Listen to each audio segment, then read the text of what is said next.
एक ऐसी अद्भुत और गहरी कहानी है जो मैं आज आपको पूरे ध्यान और शांति के साथ सुनाने जा रहा हूं। इस कहानी को अगर आपने सिर्फ सुना नहीं बल्कि महसूस कर लिया तो यकीन मानिए आपके मन में चल रही अनावश्यक सोच, दिल में बैठा हुआ डर और अंदर ही अंदर आपको खा रही चिंता सब धीरे धीरे शांत होने लगेगी।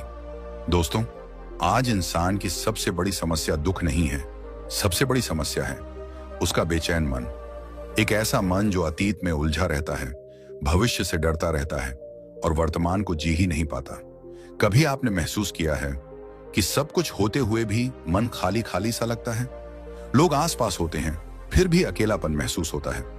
कोई बात समझना भी चाहता है लेकिन शब्दों में कह नहीं पाता। हम हर दिन किसी न किसी के साथ की तलाश में रहते हैं। कोई जो हमें समझ ले, कोई जो हमारे दर्द को सुन ले, कोई जो बस इतना कह दे कि तुम अकेले नहीं हो। लेकिन जब ऐसा कोई नहीं मिलता तो मन सवाल करने लगता है, क्या इस दुनिया में कोई सच्चा अपना होता भी है? क्या सब रिश्ते सिर्फ मतलब के लिए होते हैं? क्या इंसान अंत में सच में अकेला ही रह जाता है? दोस्तों, आज की यह कहानी इन्हीं सवालों के जवाब है। यह कहानी आपको बताएगी कि असली अकेलापन क्या है, ध्यान वास्तव में क्या होता है और मन की वह भीड़ कौन सी है जो हमें हर पल बेचैन रखती है। यह कहानी सिर्फ सुनने के लिए नहीं है, यह कहानी अपने भीतर झांकने के लिए है। इसीलिए निवेदन है, थोड़ी देर के लिए सब कुछ छोड़ दीजिए, मन को शांत कीजिए और इस कहानी के साथ बहते चले जाइए। तो चलिए दोस्तों, अब बिना देर किए आज की इस अद्भुत, रहस्यमयी और जीवन बदल देने वाली कहानी की शुरुआत करते हैं। रात का सन्नाटा था, कमरा भरा हुआ था चीजों से, लेकिन खाली था शांति से। मोबाइल बिस्तर के पास पड़ा था लेकिन कोई मैसेज नहीं। दीवार पर घड़ी चल रही थी लेकिन समय जैसे थम गया था। उस युवक की आंखें छत पर टिकी थीं और मन में एक ही आवाज गूंज रही थी, मैं बहुत अकेला हूं। यह वाक्य उसने पहली बार नहीं कहा था। उसने यह बात हंसते हुए दोस्तों के बीच भी महसूस की थी, भीड़ में खड़े होकर भी महसूस की थी और रिश्तों के बीच रहते हुए भी महसूस की थी। अकेलापन उसके लिए लोगों की कमी नहीं था, अकेलापन उसके लिए एक एहसास था। ऐसा एहसास जो बिना शोर किए अंदर ही अंदर सब कुछ तोड़ देता है। वह सोचता था, शायद कोई उसे समझता नहीं, शायद कोई उसकी परवाह नहीं करता, शायद वह इस दुनिया में फालतू है। और धीरे धीरे यह सोच एक सच्चाई जैसी लगने लगी। यहीं से भ्रम शुरू होता है, यहीं से मन सबसे बड़ी चाल चलता है। गौतम बुद्ध कहते थे, मन अगर अशांत है तो वह झूठ को भी सच बना देता है और मन अगर शांत है तो सच अपने आप दिखाई देने लगता है। मनोविज्ञान भी आज यही कहता है, हमारा दिमाग हर विचार को तथ्य नहीं समझता, लेकिन जब एक ही विचार को हम बार बार दोहराते हैं तो दिमाग उसे पहचान बना लेता है। मैं अकेला हूं, यह सिर्फ एक विचार नहीं रहता, यह पहचान बन जाती है। लेकिन बुद्ध इस पहचान को तोड़ते हैं। वे कहते हैं, जिसे तुम अकेलापन कह रहे हो वह अकेलापन नहीं है, वह भीड़ है। हां, भीड़। बुद्ध अपने शिष्यों से कहते थे, तुम कहते हो कि तुम अकेले हो, लेकिन तुम्हारे भीतर तो पूरा बाजार भरा है। यादों का शोर, इच्छाओं की चीख, डर की फुसफुसाहट, अपेक्षाओं का बोझ और भविष्य की कल्पनाओं की अनंत लाइन। मनोविज्ञान भी यही बताता है, जब दिमाग में बहुत ज्यादा अनकहे विचार जमा हो जाते हैं तो इंसान अकेला महसूस करता है, क्योंकि वह किसी से भी पूरा जुड़ नहीं पाता। उस युवक के साथ भी यही हो रहा था। वह किसी के सामने बैठा होता लेकिन उसका मन किसी और समय में भटक रहा होता, कभी बीती हुई बातों में, कभी आने वाले डर में। बुद्ध कहते हैं, तुम अकेले नहीं हो, तुम बहुत ज्यादा भरे हुए हो, इतना भरे हुए कि अब किसी और के लिए जगह नहीं बची। युवक को लगता था उसे किसी की जरूरत है, लेकिन सच यह था उसे खाली होने की जरूरत थी। मनोविज्ञान इसे मेंटल ओवरलोड कहता है। जब दिमाग पर जरूरत से ज्यादा भावनात्मक बोझ आ जाता है तो इंसान खुद से ही कटने लगता है, और जब खुद से कटता है तो पूरी दुनिया दूर लगने लगती है। बुद्ध इस अवस्था को बहुत सरल शब्दों में समझाते हैं। वे कहते हैं, जिस कटोरे में पहले से गंदा पानी भरा हो उसमें अमृत डाल दो तो भी उसका स्वाद खराब ही रहेगा। युवक अमृत चाहता था, प्यार, अपनापन, समझ, शांति, लेकिन उसका मन कटोरे की तरह पहले से भरा हुआ था। पुरानी बातें, टूटे रिश्ते, कड़वे अनुभव और वह तुलना।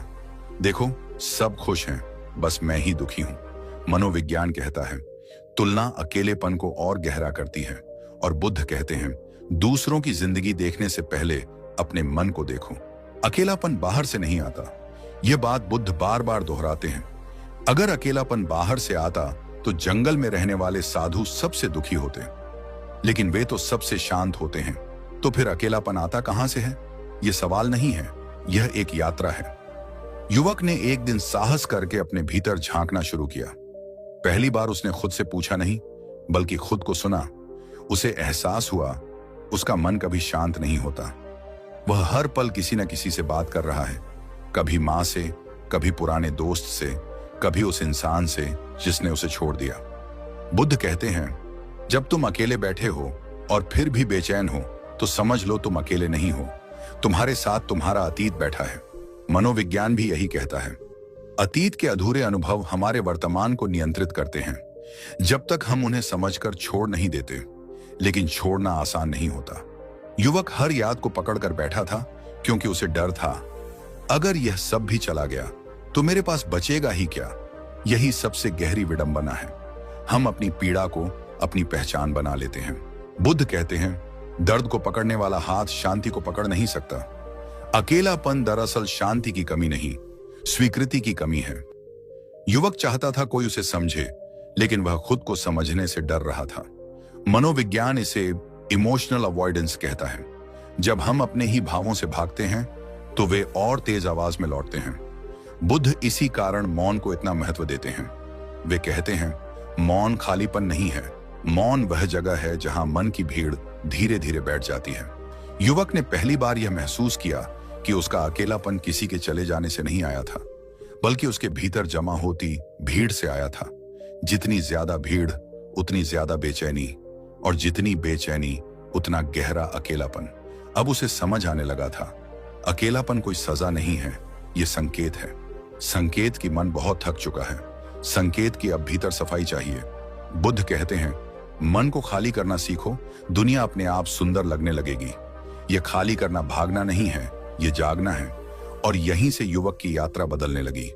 वह अब अकेलेपन से लड़ नहीं रहा था, वह उसे समझ रहा था। क्योंकि बुद्ध कहते हैं, जिसे तुम समझ लेते हो वह तुम्हें चोट नहीं पहुंचा सकता। धीरे धीरे शांत होता है और मन तैयार होने लगता है अगली सच्चाई को देखने के लिए।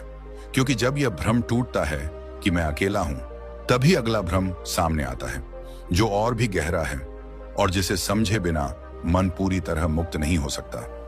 जब युवक ने यह समझ लिया कि उसका अकेलापन बाहर से नहीं, भीतर की भीड़ से पैदा हुआ है, तब पहली बार उसके मन में एक हल्की सी शांति उतरी। लेकिन यह शांति स्थायी नहीं थी। यह वैसी थी जैसे तपती जमीन पर गिरा पानी का पहला छींटा। ठंडक देता है, पर मिट्टी अभी भी गर्म रहती है। उसी रात उसने निश्चय किया कि वह अब ध्यान करेगा। उसने सुना था कि ध्यान से मन शांत हो जाता है, ध्यान से विचार रुक जाते हैं, ध्यान से दुख खत्म हो जाते हैं। कमरा वहीं था, बिस्तर वहीं था, लेकिन इस बार वह बैठ गया। रीढ़ सीधी की, आंखें बंद की और मन में बस एक इच्छा थी, अब सब शांत हो जाए। लेकिन जैसे ही आंखें बंद हुई, मन खुल गया। पहले भाई का चेहरा आया, फिर वह बात याद आई जो सालों पहले अधूरी रह गई थी। फिर वह इंसान याद आया जिसे वह भुलाना चाहता था, लेकिन भूल नहीं पा रहा था। फिर भविष्य का एक सपना, फिर डर, फिर अचानक मृत्यु का ख्याल। युवक घबरा गया। उसने आंखें खोल दी। उसके मन में निराशा थी। उसने सोचा, मुझसे ध्यान नहीं होता, मेरा मन बहुत खराब है, मैं असफल हूं। यही सबसे बड़ा भ्रम जन्म लेता है। गौतम बुद्ध कहते हैं, ध्यान वह नहीं है जिसमें कुछ भी ना चले, ध्यान वह है जिसमें जो चल रहा है उसे तुम देख सको। मनोविज्ञान भी आज यही कहता है, जब आप पहली बार चुप बैठते हैं तो मन इसलिए ज्यादा शोर करता है क्योंकि अब उसे सुना जा रहा है। युवक को लगता था कि ध्यान का मतलब है एक खाली अंधेरा जहां कुछ भी ना आए, लेकिन बुद्ध कहते हैं, अगर मन में कुछ भी ना आए तो या तो तुम गहरी नींद में हो या फिर तुम जीवित नहीं हो। ध्यान कोई बटन नहीं है जिसे दबाते ही मन बंद हो जाए। ध्यान एक दर्पण है और दर्पण में वही दिखाई देता है जो पहले से मौजूद होता है। युवक जब पहली बार ध्यान में बैठा तो उसने पहली बार अपने मन को देखा, और जो दिखा वह सुंदर नहीं था। कभी क्रोध, कभी लालच, कभी पछतावा, कभी तुलना, कभी भय। उसे लगा कि ध्यान ने उसकी हालत और खराब कर दी है। लेकिन बुद्ध यही मुस्कुराते हैं। वे कहते हैं जिसे तुम बिगड़ना समझ रहे हो वह साफ होना है। मनोविज्ञान इसे अनकवरिंग प्रोसेस कहता है। जब हम वर्षों से दबाए गए विचारों को पहली बार बिना भागे देखते हैं तो वे तेज होकर सामने आते हैं। यह ध्यान की असफलता नहीं है, यह ध्यान की शुरुआत है। युवक को यह समझ में नहीं आया। उसने ध्यान छोड़ने का मन बना लिया, लेकिन तभी उसे गुरु के शब्द याद आए, जो मन में चल रहा है उससे मत लड़ो, उसे देखो। उसने फिर आंखें बंद की। इस बार कुछ बदलने की कोशिश नहीं की। उसने सोचा, ठीक है, जो आएगा आने दूंगा। और फिर दृश्य बदलने लगे। भाई आया, लेकिन इस बार वह सिर्फ एक छवि था। प्रेमिका आई, लेकिन इस बार वह सिर्फ एक स्मृति थी। भविष्य आया, लेकिन इस बार वह सिर्फ कल्पना था। युवक पहली बार समझ रहा था, विचार मैं नहीं हूं, विचार मेरे भीतर घट रही घटनाएं हैं। बुद्ध कहते हैं, तुम आकाश हो, विचार बादल हैं। मनोविज्ञान भी यही बताता है। जब हम विचारों से अपनी पहचान अलग कर लेते हैं तो उनका प्रभाव कमजोर हो जाता है। पहले जो विचार उसे बहा ले जाते थे, अब वे बस आते और चले जाते थे। ध्यान में विचार आना बंद नहीं हुआ, लेकिन डर आना बंद हो गया। यही सबसे बड़ी सीख है। ध्यान में विचार आना गलती नहीं, ध्यान में विचार दिखना प्रगति का संकेत है। जो पहले अवचेतन में छिपा था वह अब सामने आ रहा था। युवक को कभी कभी डर लगता था। अचानक मृत्यु का विचार आता, शरीर सिहर जाता। लेकिन बुद्ध कहते हैं, जिससे तुम डरते हो अगर उसे पूरा देख लो तो डर टूट जाता है। मनोविज्ञान भी कहता है, डर तब तक डर है जब तक वह अस्पष्ट है। जैसे ही हम उसे स्पष्ट देखते हैं वह एक विचार बन जाता है। युवक ने मृत्यु को देखा, पूरी तरह देखा, और पहली बार उसे महसूस हुआ, यह डर नहीं है, यह जीवन की सच्चाई है। ध्यान ने उसे कमजोर नहीं किया, ध्यान ने उसे ईमानदार बनाया। धीरे धीरे उसे समझ आने लगा कि ध्यान कोई अभ्यास नहीं, यह एक रिश्ता है अपने मन के साथ। पहले वह मन से लड़ता था, अब वह मन को सुनता था। बुद्ध कहते हैं, मन दुश्मन नहीं है, मन एक बच्चा है जिसे ध्यान चाहिए, सजा नहीं। मनोविज्ञान भी यही कहता है। जब हम अपने मन को स्वीकार करते हैं तो उसकी तीव्रता अपने आप कम हो जाती है। युवक को अब यह फर्क समझ आने लगा कि आंख बंद करना और ध्यान करना एक बात नहीं है। आंख बंद करना आसान है, लेकिन भीड़ को देखना साहस मांगता है। ध्यान में वह सब आता है जिससे हम दिन भर भागते हैं, और जो भागा हुआ है वही हमें बेचैन करता है। अब युवक ध्यान से भागता नहीं था, वह जान गया था यही रास्ता है। कभी ध्यान में आंसू आते, कभी मुस्कान, कभी शांति, कभी बेचैनी, लेकिन अब वह डरता नहीं था, क्योंकि बुद्ध कहते हैं, जो बदल रहा है वह तुम नहीं हो। और मनोविज्ञान कहता है, जागरूकता स्वयं उपचार है। अब युवक को यह भी समझ आने लगा कि ध्यान का उद्देश्य मन को रोकना नहीं है, मन को समझना है। और जैसे जैसे वह समझ बढ़ी, भीड़ खुद ब खुद बैठने लगी। अंत में एक दिन वह चुप बैठा था। विचार आए और चले गए, और पहली बार उनके बीच एक खामोशी थी। वह खामोशी बनाई नहीं गई थी, वह पैदा हुई थी। यही ध्यान है, और यहीं से एक और गहरी सच्चाई उभरने लगती है। क्योंकि जब आदमी अपने विचारों को देखना सीख लेता है तो अगला प्रश्न अपने आप सामने आता है, इन विचारों को चलाने वाला आखिर कौन है? ध्यान की उस खामोशी के बाद युवक को लगा था कि अब सब आसान हो जाएगा। विचार दिखने लगे थे, डर थोड़ा कम हुआ था, मन कुछ हल्का महसूस कर रहा था। लेकिन जैसे ही उसने यह सोचा कि अब रास्ता साफ है, उसी क्षण रास्ता और पेचीदा हो गया। अगले दिन जब वह ध्यान में बैठा, आंखें बंद की, सांस को महसूस किया और मन को देखने की कोशिश की, तो अचानक उसकी गर्दन झुकने लगी। नींद, भारी सी नींद। पलकें अपने आप बंद हो रही थीं, शरीर आगे झुक रहा था और चेतना जैसे धुंध में खोने लगी। युवक चौंक गया। उसने आंखें खोली। मन में झुंझलाहट थी, गुस्सा था, निराशा थी। मैं ध्यान करने बैठता हूं और मुझे नींद आने लगती है, इसका मतलब मैं ध्यान के लायक नहीं हूं। अगले दिन वह और सतर्क होकर बैठा, लेकिन इस बार नींद नहीं आई। इस बार आलस आया। मन कहने लगा, आज मत बैठो, कल कर लेना, आज वैसे भी मूड नहीं है। शरीर भारी था, इच्छा नहीं थी, मन बहाने ढूंढ रहा था। युवक परेशान हो गया। उसने सोचा, कभी नींद, कभी आलस, कभी विचारों की बाढ़, ध्यान तो हो ही नहीं पा रहा। वह गुरु के पास गया। उसकी आंखों में सवाल थे, लेकिन शब्द नहीं। गुरु ने उसकी ओर देखा, न कुछ कहा, न कुछ समझाया, बस चुप रहे। यही मौन ही सबसे बड़ा उत्तर था। गौतम बुद्ध कहते हैं, कुछ बातें शब्दों से नहीं, अनुभव से समझ में आती हैं। मनोविज्ञान भी यही कहता है। हर प्रतिक्रिया को तुरंत समझाना जरूरी नहीं, कभी कभी अनुभव को पूरा होने देना ही उपचार होता है। युवक को लगा कि शायद गुरु ने उसकी बात सुनी ही नहीं, लेकिन गुरु ने सब सुन लिया था। बस वे उसे समझा नहीं रहे थे, वे उसे समझने दे रहे थे। अगले कई दिनों तक युवक ध्यान में बैठता रहा। कभी नींद आती, कभी शरीर सुस्त हो जाता, कभी विचार ऐसे उमड़ते जैसे बांध टूट गया हो, और हर बार उसका मन कहता, यह सब गलत हो रहा है। यही सबसे बड़ी भूल होती है। बुद्ध कहते हैं, ध्यान में जो होता है वह तुम्हारे खिलाफ नहीं होता, वह तुम्हारे भीतर की सच्चाई होती है। नींद आई। मनोविज्ञान कहता है, जब मन वर्षों से तनाव में जी रहा हो तो जैसे ही उसे पहली बार शांति का संकेत मिलता है, वह आराम मांगता है। नींद कोई दुश्मन नहीं है, नींद यह संकेत है कि मन थक चुका है। बुद्ध भी कहते हैं, थका हुआ मन पहले आराम मांगता है, फिर जागरूकता। युवक समझ नहीं पा रहा था। वह सोचता था, मैं तो जागने बैठा हूं और यह नींद क्यों आ रही है।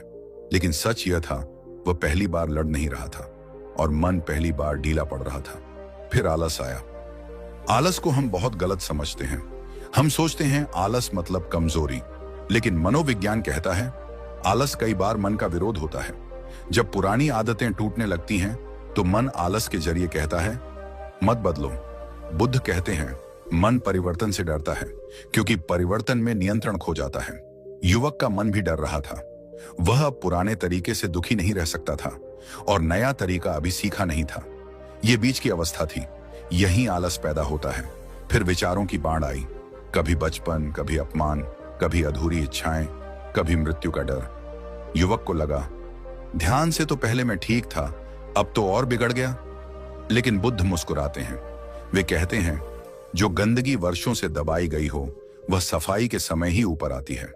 मनोविज्ञान इसे रिलीज कहता है। जो दबा हुआ था वही अब बाहर आ रहा था। यह बाधा नहीं थी, यह प्रमाण था। प्रमाण की रास्ता सही है। अगर ध्यान गलत होता तो कुछ भी सामने नहीं आता, सब वैसा ही दबा रहता। युवक को धीरे धीरे यह बात समझ में आने लगी। नींद आने पर वह खुद से लड़ता नहीं था, आलस आने पर वह खुद को कोसता नहीं था, विचार आने पर वह भागता नहीं था, वह बस देखता था। बुद्ध कहते हैं, देखना ही सबसे बड़ा परिवर्तन है।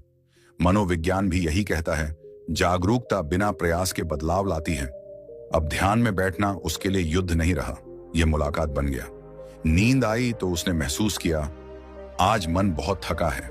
आलस आया तो उसने समझा, आज मन डर रहा है। विचार आए तो उसने जाना, आज मन सफाई कर रहा है। पहली बार वह अपने मन का दुश्मन नहीं था, वह उसका साक्षी था। और जब दुश्मनी खत्म होती है तो संघर्ष भी खत्म होने लगता है। युवक को अब यह भी दिखने लगा कि वह वर्षों से जागता हुआ सो रहा था और अब पहली बार सोते हुए जाग रहा था। बुद्ध कहते हैं, अज्ञान नींद है और जागरूकता ही ध्यान।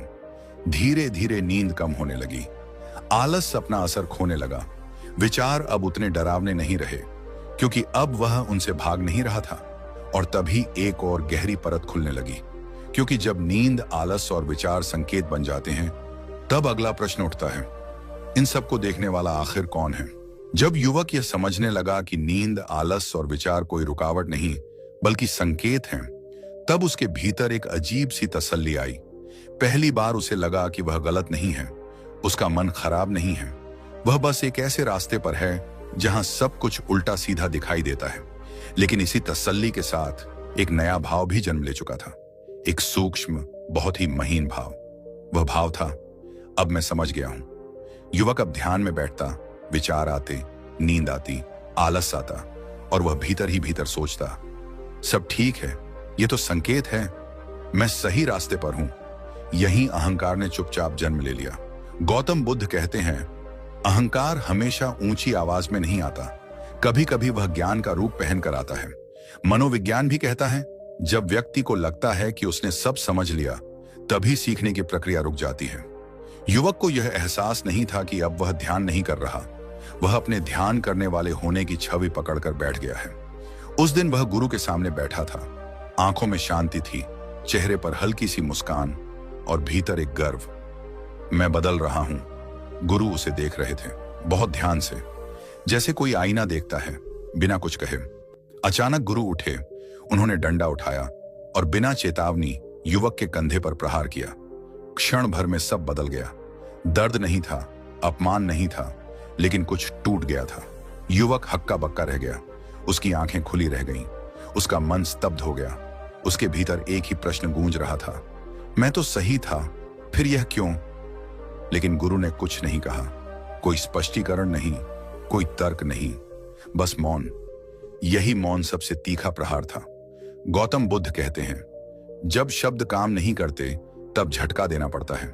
यह डंडा हिंसा नहीं था, यह करुणा थी, क्योंकि गुरु ने युवक के शरीर को नहीं, उसके अहंकार को मारा था। मनोविज्ञान में इसे इंटरप्शन कहा जाता है। जब व्यक्ति एक मानसिक पैटर्न में फंस जाता है तो उसे तोड़ने के लिए एक अचानक झटका आवश्यक होता है। युवक के साथ भी यही हुआ। जिस क्षण डंडा पड़ा, उस क्षण उसके सारे विचार रुक गए। नींद, आलस, ध्यान, संकेत सब गायब। बस एक नग्न जागरूकता रह गई। और उसी क्षण उसने देखा। पहली बार उसने साफ साफ देखा कि वह जिनसे भाग रहा था वे बाहर नहीं थे। जिस डर से वह बचता रहा वह उसके भीतर था। जिस अकेलेपन को वह दुनिया पर थोपता रहा वह उसकी अपनी अपेक्षा थी। जिस शांति को वह ध्यान में ढूंढ रहा था वह उसके मैं की दीवार के पीछे छिपी थी। यह देखना सोच नहीं था, यह अनुभव था। गौतम बुद्ध कहते हैं, सत्य को समझा नहीं जाता, सत्य घटता है। युवक को अचानक समझ आ गया कि वह अब तक ध्यान भी अपने अहंकार से कर रहा था। मैं शांत हूं, मैं आगे बढ़ रहा हूं, मैं समझदार हूं। ये सब उसी मैं की चालें थीं। मनोविज्ञान कहता है, अहंकार खुद को बचाने के लिए हर चीज का उपयोग कर सकता है, यहां तक कि आध्यात्मिकता का भी। गुरु का डंडा यही झूठ तोड़ने आया था। उस झटके में युवक ने पहली बार देखा कि वह जिनसे लड़ता रहा वे उसके शत्रु नहीं थे, वे उसकी ही ऊर्जा के विकृत रूप थे। और वह जिसे अपना समझ बैठा था, मैं सही हूं, वही सबसे बड़ा पर्दा था। गौतम बुद्ध कहते हैं, जब तक मैं जानता हूं मौजूद है तब तक जानना असंभव है। युवक के भीतर कुछ रो पड़ा, बिना आवाज के। यह आंसू दुख के नहीं थे, यह आंसू टूटने के थे। अहंकार टूट रहा था। मनोविज्ञान कहता है, जब व्यक्ति की झूठी पहचान टूटती है तो पहले शून्य महसूस होता है, फिर स्वतंत्रता। युवक उस शून्य में खड़ा था, न ज्ञानी, न अज्ञानी, न साधक, न सफल, बस उपस्थित। गुरु ने अब भी कुछ नहीं कहा, क्योंकि अब कहने की जरूरत नहीं थी। बुद्ध कहते हैं, जिसे झटका लग चुका हो उसे उपदेश नहीं चाहिए। उस दिन के बाद युवक का ध्यान बदल गया। अब वह ध्यान करने नहीं बैठता था, अब वह बस बैठता था। अब विचार आए तो वह न खुश होता न दुखी।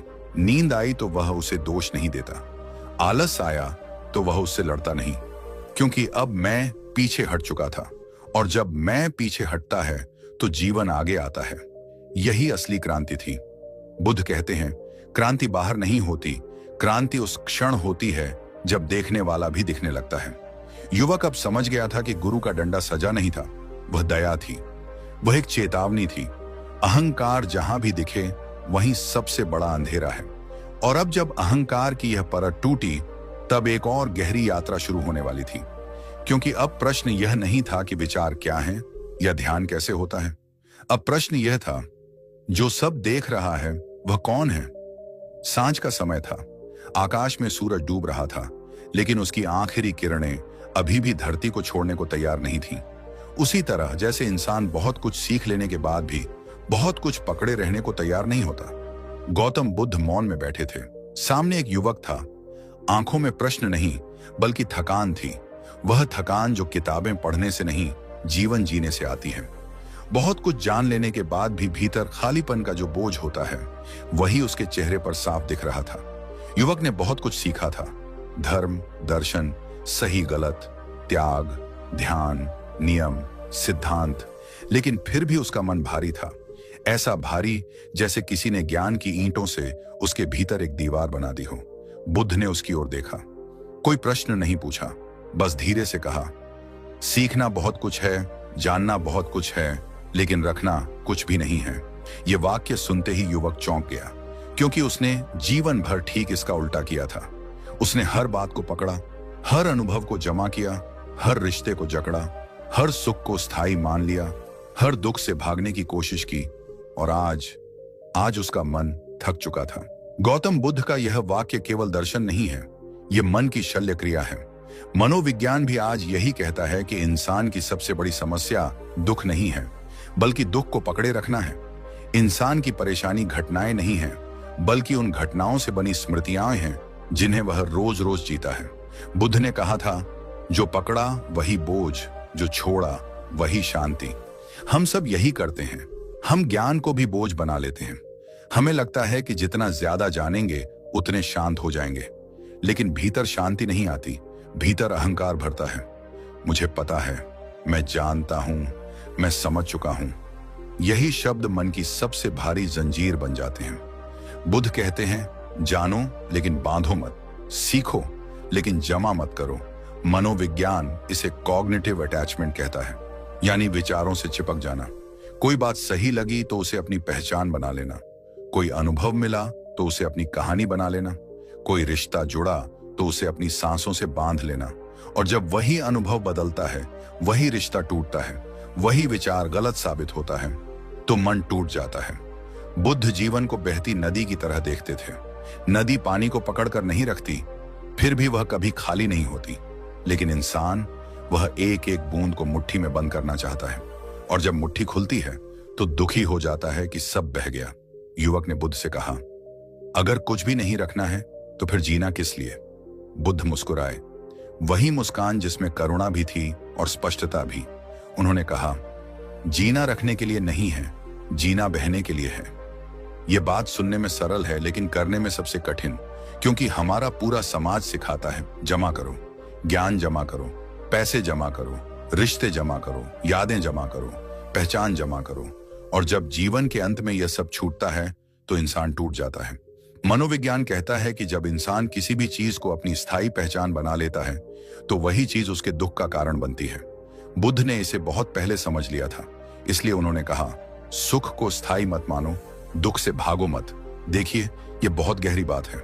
हम सुख को पकड़ना चाहते हैं और दुख से लड़ना चाहते हैं, लेकिन दोनों ही प्रयास हमें थका देते हैं। सुख को पकड़ोगे तो डर रहेगा कि कहीं छूट न जाए, दुख से भागोगे तो डर रहेगा कि कहीं पीछा न कर ले। इस डर के बीच मन कभी शांत नहीं हो सकता। बुद्ध कहते हैं ना, सुख आए तो देखो, मुस्कुराओ, लेकिन उसे बांधो मत। दुख आए तो देखो, ठहरो, लेकिन उससे भागो मत। मनोविज्ञान भी कहता है कि इमोशंस को सप्रेस करने से वे और गहरे हो जाते हैं, और इमोशंस को पकड़ने से वे आदत बन जाते हैं। युवक को पहली बार समझ आया कि वह जीवन में दुखी इसलिए नहीं था क्योंकि उसके पास समस्याएं थीं, बल्कि इसलिए था क्योंकि वह हर समस्या को अपनी पहचान बना लेता था। मेरे साथ ऐसा हुआ, मेरे जीवन में यह हुआ, मैं ऐसा इंसान हूं, यही वाक्य उसके मन को भारी बनाते रहे। बुद्ध ने कहा, अनुभव से सीखो लेकिन अनुभव मत बनो, ज्ञान लो लेकिन ज्ञान की मूर्ति मत बनाओ, रिश्ते निभाओ लेकिन रिश्तों में कैद मत हो जाओ।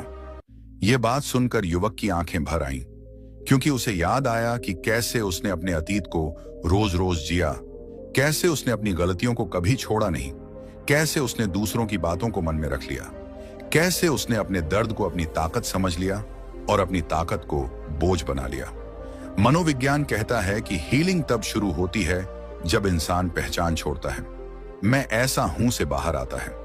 बुद्ध का ज्ञान भी यही है, तुम कुछ भी नहीं हो, तुम सब कुछ हो, लेकिन पकड़ते नहीं हो। युवक ने संसार में लौटने का निर्णय लिया। वह जंगल में नहीं रुका, उसने जिम्मेदारियां छोड़ी नहीं, उसने जीवन से भागा नहीं, लेकिन इस बार उसका मन खाली था। खाली मतलब खोखला नहीं, खाली मतलब मुक्त। यही जीवन और ध्यान का संतुलन है। बाहर कर्म, भीतर मौन, बाहर संसार, भीतर शून्य, बाहर जिम्मेदारी, भीतर हल्कापन। बुद्ध ने कहा था, जब मन खाली होता है तभी वह सही अर्थों में भरा होता है। मनोविज्ञान भी कहता है, जब माइंड क्लटर कम होता है तब क्लैरिटी आती है। आज हम सब उसी युवक की तरह हैं, बहुत कुछ जानते हैं लेकिन बहुत कुछ ढो रहे हैं। शायद अगला कदम यही है कि हम देखें हमने क्या क्या पकड़ा हुआ है, कौन सा ज्ञान बोझ बन गया है, कौन सा अनुभव हमें आज भी बांध रहा है, कौन सा सुख हमें डर दे रहा है, कौन सा दुख हमें पहचान दे रहा है। युवक अब लौट चुका था, वही रास्ता, वही संसार, वही लोग, वही जिम्मेदारियां, लेकिन कुछ बदल चुका था। बाहर कुछ भी नया नहीं था, फिर भी भीतर सब कुछ नया था। पहले वह संसार को पकड़ने की कोशिश करता था, अब संसार उसके हाथों में नहीं था, और यही सबसे बड़ा फर्क था। गुरु की अंतिम बात उसके भीतर अब भी गूंज रही थी। सीखना बहुत कुछ है, जानना बहुत कुछ है, लेकिन रखना कुछ भी नहीं है।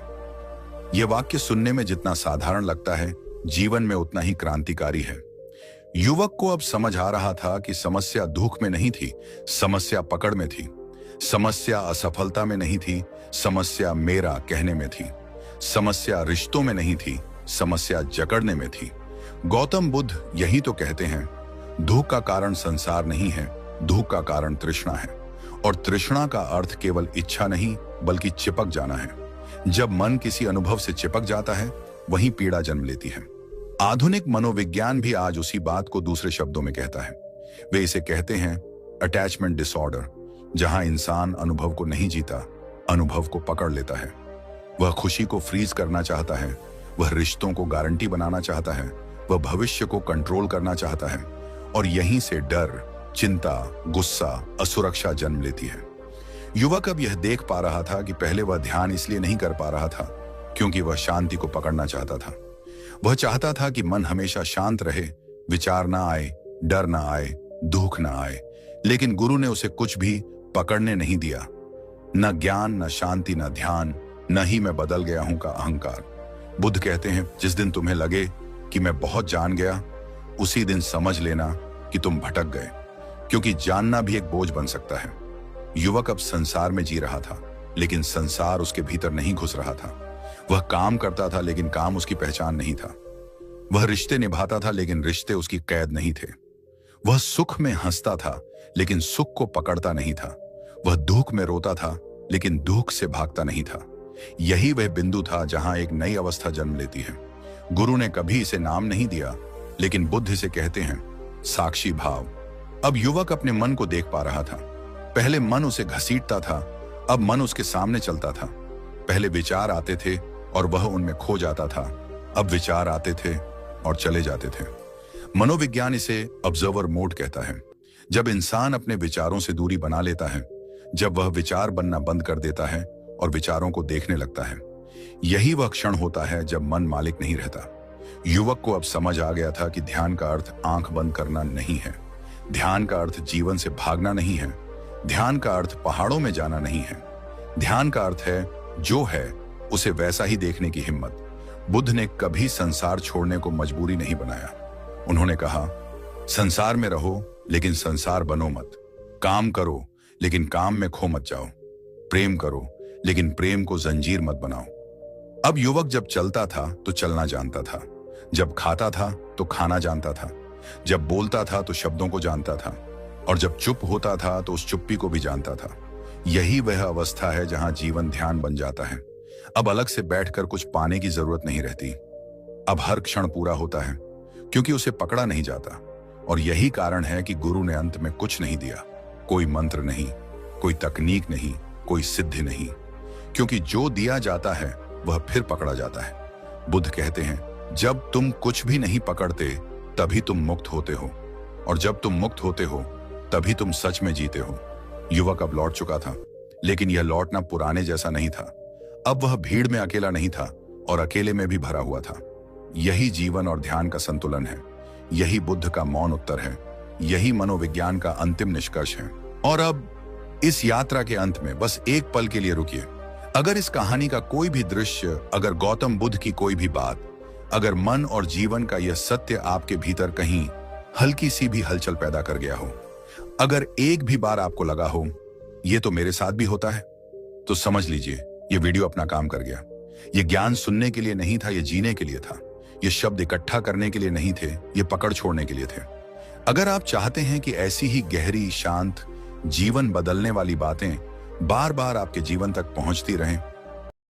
अगर आपको हमारा वीडियो अच्छा लगा हो तो लाइक करें, शेयर करें और चैनल जीवन दर्शन 4M को सब्सक्राइब करना न भूलें।